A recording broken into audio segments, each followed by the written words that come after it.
এবার খাস কলকাতায় এটিএম জালিয়াতির অভিযোগ। যাদবপুরের এসবিআই ব্রাঞ্চের একটি এটিএম থেকে ধাপে ধাপে গ্রাহকদের লক্ষাধিক টাকা হাতিয়ে নেওয়া হয়েছে বলে অভিযোগ উঠেছে।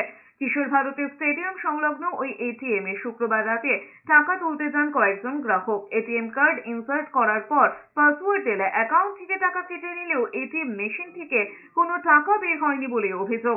উল্টে একাধিকবার টাকা তোলার চেষ্টায় একজনের 1,00,000 এবং অন্যজনের 25,000 টাকা খোয়া যায়। সার্ভে পার্ক থানায় ওই ঘটনা তদন্ত শুরু করেছে। সাইবার বিশেষজ্ঞরাও বিষয়টি দেখছেন। অন্যদিকে হাওড়া আলমপুরে এসবিআই এর এটিএম ভাঙচুর করে টাকা হাতিয়ে নেওয়ার অভিযোগ উঠেছে দুষ্কৃতীদের বিরুদ্ধে।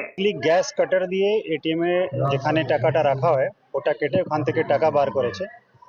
আর এটা আগুন ধরায়নি, বেসিক্যালি গ্যাস কাটার থেকে ওটা কাটতে গেলে ওখানে কিছু স্পার্ক হয়েছিল, তার জন্য কিছুটা তার পড়েছে। আমরা তারপরে সিসিটিভি ক্যামেরা আর অন্যান্য আমাদের যে সোর্স আছে তাদের হেল্প নিয়ে গাড়িটাকে ফিক্স আপ করা গিয়েছে। তারপরে গাড়ি রিকভারি হয়েছে, গ্যাস কাটার আর অন্যান্য ইকুইপমেন্ট পাওয়া গেছে। গ্যাংকে আমরা মোটামুটি ফিক্স আপ করেছি, আশা করি খুব শীঘ্রই আমরা ধরবো।